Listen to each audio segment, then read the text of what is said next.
Perfect.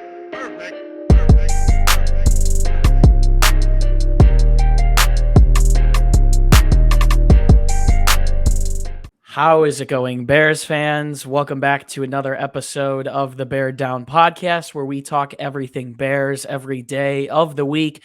Today, we are back as we get our week 3 coverage rolling, taking a look at the Bears and the Houston Texans. We apologize for no post-game show yesterday. We were a little bit busy. However, we're just going to get kicking into our week 3 coverage. Feels good to be back. We are giving you guys the most comprehensive Bears coverage on the web throughout the entirety of the 2022 regular season. Wherever you are listening right now, do us a favor, drop a like, subscribe, follow. We've got 5 videos a week minimum coming to you guys, podcasts, whatever you call it, wherever you are listening. 5 pieces of audio/video content coming a week. So be sure to continue to support us, and we're going to keep the content rolling. Let's get into week 3. I am your host, Chris Malpe, today to break down in our episode of Meet the Opponents, the Houston Texans.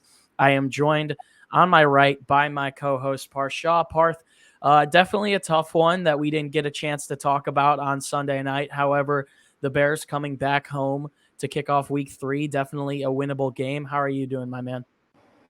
Doing pretty good. Shook that loss off. Can't do anything about it. I really don't even want to talk about it that much. But the Bears lost in the second quarter, and that's what costed the whole entire game. As my lights just flicker, that's a little scary. But yeah, no, we lost the second quarter, and we just did not get it going from there. And at the end of the day, the Bears just got to improve and bounce back this week against the Texans. I think there's a lot they can work on offensively, at least the passing game. I would like to see more from that, but we'll discuss that as that goes on and talk a little bit about the Texans here. The Lovie Smith-led Texans.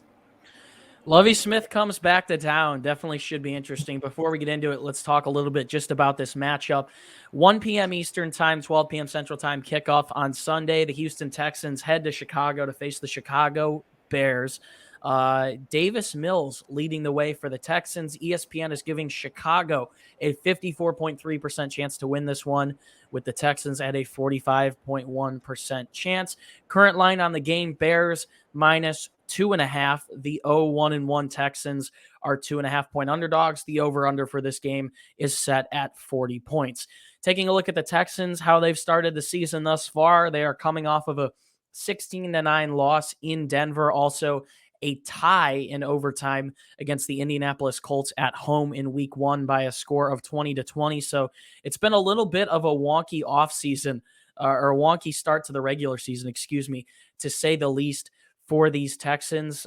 They come into Chicago this week really hoping to get their first win of the season. Parth, let's start with their offense. Taking a look at how they've performed so far this year, Davis Mills, second-year quarterback, someone who's going to draw comparisons all week to Justin Fields. He is starting this season 42 for 75, 417 yards, and 2 touchdowns. A lot of Houston fans really do believe in him. Their leading rusher offensively is rookie out of Florida, Dameon Pierce, 26 carries for 102 yards. No scores just yet for him. And then their receiving leader, obviously, being Brandon Cooks, who has 11 receptions for 136 yards. Taking a look at the rest of this offense, there aren't many names you're probably going to recognize. However, the Texans, similar to the Bears, are kind of in a rebuilding state. So Dameon Pierce is leading that backfield alongside Rex Burkhead at wide receiver.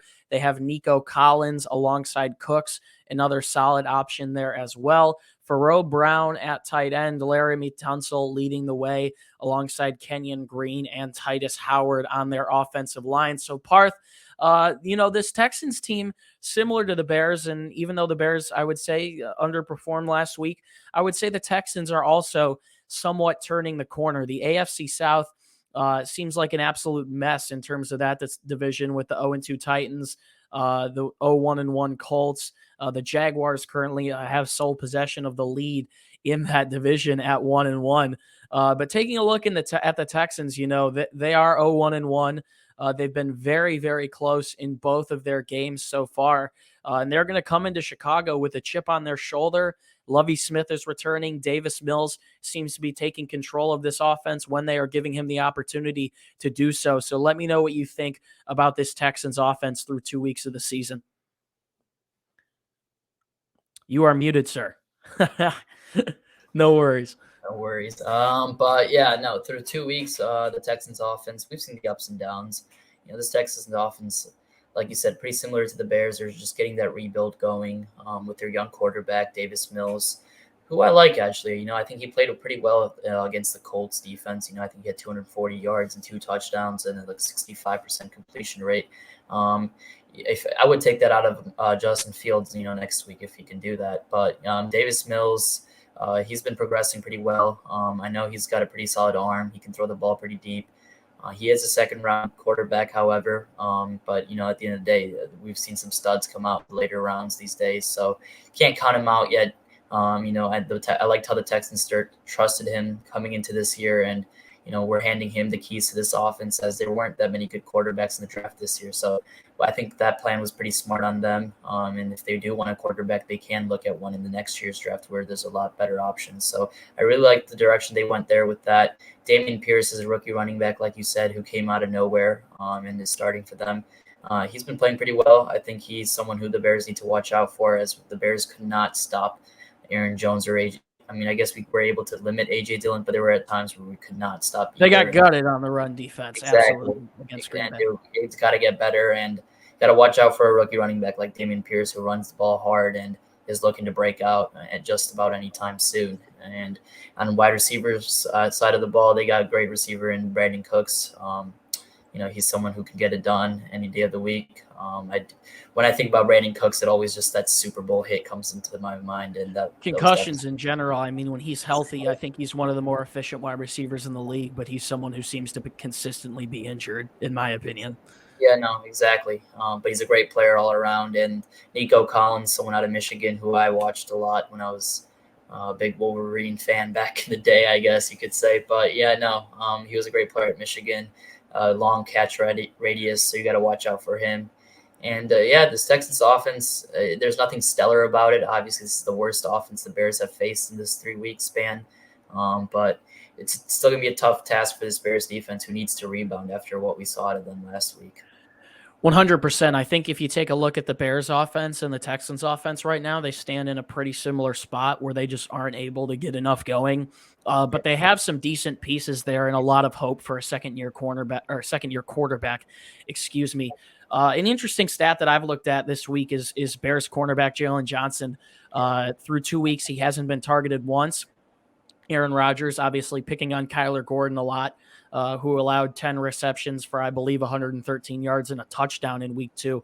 However, I think that script is going to flip this week, and I actually think we're going to see a lot of Jaylen Johnson. The Davis Mills is someone who likes Brandon Cooks a lot. They're probably going to look to move him around to try and get him on the inside against Kindle Vildor on the outside against Kyler Gordon whenever they can get the opportunity to do so. But Jaylen Johnson, I would expect, is going to be targeted this week. One spot that Chicago struggled last week was run defense. I think they can look to improve in that category this week. I think the Texans have been a little lackluster with their rushing attack to start the season, and the Bears are going to have an opportunity to capitalize upon that. Obviously, as Parth mentioned, the Texans are just getting acclimated to a brand new rookie running back. It seemed like Marlon Mack was potentially going to be their RB1 coming into the season, or Rex Burkhead, but Dameon Pierce, credit to him, has taken the bull by the horns. However, Houston has only averaged just 3.2 yards per carry and 78.5 rushing yards per game so far, without any rushing scores, I believe, maybe or perhaps one in week 1 with Rex Burkhead. However, they've put up below average numbers rushing the ball all in all. So I think the Bears are also going to be able to get pressure on Mills this week. That's a question that I'm specifically asking that we'll get to a little bit later and talk more about some stats on that. However, I think the Bears defense is going to be able to attack this week, and hopefully they'll be able to prosper. I think shutting down Cooks is going to be a big one in this one. I think the Bears defensive line will prosper in this matchup. Outside of, obviously, you would assume Robert Quinn will be taking a lot of snaps opposite from Laramie Tunsil. So I think this Texans offense is about as lackluster as that of the Bears. I think the Bears defense will be able to limit them this week. A lot of this game is going to come down to not only how can the Bears progress the ball offensively, but can Justin Fields beat this Texans defense? So let's move into that. Obviously, Parth, as we've seen through 2 weeks, the Texans haven't done anything incredible offensively, but they've actually been a pretty solid team defensively. They held the Colts, who look absolutely atrocious, to 20 points, held Russell Wilson in check last week. They have some interesting underrated pieces for sure. Kevin Pierre-Louis just went on IR, which stinks because I was hoping we were going to be able to see him, former Bear, face the Bears. However, some pretty solid pieces scattered across this defense. Jerry Hughes is a big one. Malik Collins coming up the middle at defensive tackle. Christian Kirksey, a big addition for them recently. Jaylen Petrie, another huge one, recently drafted. And then Derek Stingley, the third overall pick, is going to be coming into Chicago in a week, following Cortland Sutton absolutely dogging him. So the Texans defense has kind of had that bend don't break mentality that Chicago's defense has also seen. However, they haven't faced the best offensive units, and I'm not calling Chicago's offensive unit the best they faced this season thus far at all. Chicago has had 4 combined receiving yards between Darnell Mooney and Cole Kmet through 2 weeks. So Chicago's offense has a lot to figure out. However, Parth, this Texans defense is young, but they have been able to hold teams in check enough to stay competitive in games. What do you think about this unit when you look at them so far, especially some of those young rookies similar to Chicago in the secondary? Yeah, no, this Texans defense has actually surprised me a lot. I think they're well coached. I think Lovie Smith is doing a great job with these guys, making sure that they get their reps, and then they're doing a great. The product is out there. I mean, they held the Broncos to 16 points, lost the game 16-9. Offensively, you would want to see more and win that game if you're the head coach. And same thing in the 20-20 tie game. I mean, I thought they played a really good game on defense. They ended up coming back, I think, in that game and making it very close, and eventually tying it throughout the game. But this Texans defense, there's not that many star-studded players there, but there's a lot of young guys, like you mentioned. I really would have liked to see KPL as well. I thought he was a really good player for the Bears, but it sucks to see him go down. But yeah, this Texans defense, they've done a great job at holding Russell Wilson, who does not look impressive so far this year. Same with Matt Ryan, but the two teams have pretty good running backs in Jonathan Taylor and Javonte Williams. And those two guys were able to rack up some yards. I think Taylor went for 120, 113. Not exactly sure. And Javonte had 75 yards. So the Bears better look to run the ball against the Texans defense and be able to take advantage whenever the offense can throw the ball and whenever they offer that to you. Yeah, one thing that I look at when I take a look at this Texans defense, I actually think they're more dangerous on the back end. I really like what Petrie and Stingley have brought to their units, brought to that unit, and I think they're only going to continue to excel as the season moves forward. Maybe that's me noting that the Bears shouldn't press the panic button with Kyler Gordon just yet. However, I think it's really hard to be a rookie in the secondary in the league, starting against some of these better quarterbacks like Russell Wilson. So I think the Bears are going to have an opportunity to be able to pound the rock this week. And that's somewhere where we saw them have success last week against the Green Bay Packers. There aren't many big names up front for the Houston Texans outside of guys like Jerry Hughes alongside Christian Kirksey. But the Houston Texans have shown, once again, a lackluster ability not only to be able to run the ball themselves, but to be able to stop it defensively. Javonte Williams, Melvin Gordon both averaged almost 5 yards per carry, combined for 122 rushing yards last week, and definitely were able to churn that clock at the end of the game when the Broncos passing game wasn't able to do anything. Jonathan Taylor, arguably the best running back in the league, in my opinion, had 31 carries for 161 yards, 5.2 yards per carry, and a touchdown. So I think the Bears are most definitely going to be relying on their running game this week. However, it wouldn't shock me knowing Lovie Smith and seeing him play for quite some time if he schemed against the run heavily this week and tried to make Justin Fields beat the Houston Texans. So I definitely think we're going to see more of Fields passing in this game, bootlegs, RPOs. We've talked about it throughout the entirety of the regular season thus far. You're definitely going to want to have Justin Fields throwing more than 11 times against this young secondary, getting guys like Equinemius St. Brown, Byron Pringle, Darnell Mooney, Cole Kmet, who haven't seen a bunch of action. You want to get them involved. However, I do think game planning this week, Chicago will still be able to rely on a healthy dose of the run game before turning to the pass game. But Parth, before we move on, I think it's important. It's something we saw last week. Chicago obviously relied on the run a lot, but they did not really try and translate it into opening up the passing game at all. Would you like to see them this week obviously rely on that run? David Montgomery is bringing some good momentum into week 3, but would you like them to try and translate that into opening up the play action pass game? Absolutely. I mean that's the whole point of Getsy's offense. And that's what the Packers ran on us. And I'm surprised the Bears weren't able to do the same. I think the penalties is what costed us on first down. Losing first down never helps. When you lose first down, it sets you apart. You can't run that play action when you've already been are already behind the line of scrimmage. You can't run the ball, or you can, but then if you don't pick up yards and you get a long third down, it was a mess. That second quarter really was a mess for that Bears offense, and they got to piece it together. That's the one thing about the Bears offense. They've never been able to piece drives. They had a great first drive and then just came out flat for the next 3-4 drives. Just cannot have that happen again, especially against a quarterback like Aaron Rodgers. So against this Texas defense, I hope they're able to scheme up some plays for Justin Fields to get involved early. Also, I think, getting him some screen plays, some touch passes, stuff like that, just to improve his confidence, I think will help us out. And I can't emphasize this enough. Darnell Mooney needs to get the ball. He's the best player on your offense, or wide receiver wise at least. And if he only has 4 yards through 2 games, there's definitely a problem. Luke Getsy's definitely got to do a better job in scheming Darnell. And even Cole Kmet, who has 0 catches on the year. I mean, that's unacceptable. And as a Bears fan, you didn't think the offense would get any worse from the last 2 years, but there's been levels to this, and it just keeps getting worse. I think the Bears will be able to take advantage of this Texans defense, though. A very young secondary that we saw Russell Wilson pick on some of the players in the secondary. It's going to be a big opportunity for Justin Fields to prosper after there's been some doubt about him. So I think getting the run game going, and I would like to see Fields throw the ball at least 20 times in this one. I don't know about you, Parth. In 30, if anything. Yep, but rely on that run game for sure, because I think you'll be able to find success against it with the Texans. Today's episode is sponsored, sponsoring us for another season this year is our good friends over at Manscaped. So let's talk a little bit about what they are bringing to the table this 2022 NFL season. Support for Bear Down is brought to you by Manscaped, who is best in men's below-the-waist grooming. Their products are precision-engineered tools for your family jewels.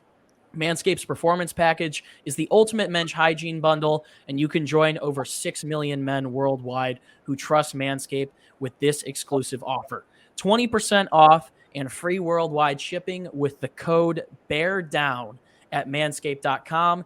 If my math is correct, that is about 12 million balls that Manscaped is supporting. Let's talk a little bit about what comes in the Performance Package 4.0 that has just arrived. In this package, you will find their Lawnmower 4.0 trimmer, their Weed Whacker ear and nose and hair trimmer. You will also find their Crop Preserver and Ball Deodorant, Crop Reviver toner, as well as performance boxer briefs and a travel bag to hold onto their goodies. Talking about this Lawnmower 4.0, this trimmer is the future of grooming, and dare we say, the greatest ball trimmer ever. Their 4th generation trimmer features a cutting-edge ceramic blade to reduce grooming accidents thanks to their skin-safe technology. This lawnmower is also waterproof with 4000K LED spotlight. Need you a precise shave. The trimmer is waterproof, and you can say goodbye to the bathroom floor mess. The Weed Whacker is also waterproof and provides a proprietary skin-safe technology which helps reduce nicks, snags, and tugs in the delicate nose holes. Finally, the Crop Preserver Ball Deodorant and the Crop Reviver Ball Toner will change the way that you approach hygiene. So thank you so much to Manscaped for sponsoring this episode. It's time to take care of yourself. So go to manscaped.com, link down in the description, and get 20% off and free shipping with code BEARDOWN. Once again, 20% off and free shipping at manscaped.com with code BEARDOWN. Thank you guys once again, Manscaped, for sponsoring, and let's get back into the episode. All right, Parth, a little bit more to talk about before we close this one off, just some specifics about the game. Let's start with getting pressure on Davis Mills. It's something that I didn't discuss intentionally earlier in the episode that I think is going to be vital in this one. I think somewhere we've seen the Bears excel defensively is that defensive front and some of the combinations they use. We've seen good play out of Justin Jones last week in Green Bay. Armon Watts has been a solid contributor. We saw Angelo Blackson get a tackle for a loss last week on a vicious play. And obviously Dominique Robinson, Robert Quinn, as well as Trevis Gibson coming off of a great game on the outside. Davis Mills has been sacked 6 times in 2 weeks, one of the higher rates in the league. It seems like someone has to get home for Chicago in this one, especially against an offensive line outside of maybe a piece or two that I think is a little bit weak. So do you think the Bears will be able to get pressure at a consistent rate on Mills in this game? I think so. I mean, this Bears D-line has actually impressed me so far this year with the amount of pressure they've been able to get. I think against Rodgers last week, he was pressured a good amount. Trevis Gibson stood out to me. I said he'd have to have a good game for the Bears to have a chance to win, but I mean, he had a great game and the Bears got blown out regardless. But, I think I love Trevis Gibson. I think he's fast, he's quick, he's able to get to the quarterback, and I expect a lot out of him this year. And I think you can see him picking up another sack or two in this game as well. I mean, Davis Mills is someone who does hold on to the ball a lot. He is a rookie quarterback. Not a rookie quarterback. It's his second year, but he's still struggling. Starting to figure his way out a little bit. So if the Bears can scheme up some plays for Gibson, Quinn, Robinson, something to get them, going, I think it would be very important. Like you said, he's been sacked 6 times. I think the Bears should easily be able to pick up another 3 or 4 sacks in this game. I absolutely agree with you. And I think something that we're going to see the Bears continue to implement in these coming weeks that we saw head coach Matt Eberflus implement when he was with the Colts is something called a NASCAR package. It's basically your group of pass rushers on pass specific downs that is made to get to the quarterback specifically. So I would love to see the Bears on ideally passing downs, throw Dominique Robinson on the inside with probably Armon Watts, and then get Robinson on the inside with Watts. And then on the outside, if you can get Robert Quinn and Trevis Gibson there, I'm extremely confident about against any team that not only can those 4 combined create pressure, but they bring speed that can chase the quarterback outside of the pocket and also can help collapse the pocket when the quarterback is still there. I think that 4 is able to get a ton of pressure, and I think they are going to continue to excel on Sunday. So Trevis Gibson, he is currently on pace for 17 sacks this season, coming off 2 against Green Bay. Not sure if that is entirely reachable. However, I think he's going to get 10-plus sacks this season. And it should be interesting to see Robert Quinn get going in these next couple of weeks as well. Parth, you had something to add, I think? I was going to say, yeah, there's no way Gibson does not get more than 10 sacks this year. If he's healthy, I think he should easily reach that mark. Absolutely. So taking a look at what the Bears currently got, and I think Justin Jones, too, another name I didn't mention. They have a lot of solid pieces up front. I think they absolutely can get the pressure on Mills in this game, which is going to be critical, especially on 3rd downs. Before we close it off, let's talk a little bit about more about Justin Fields. He's been the talk of the town recently, made some comments taken out of context, but viewed as a little controversial about how much more the losses hurt the team than it does the fans.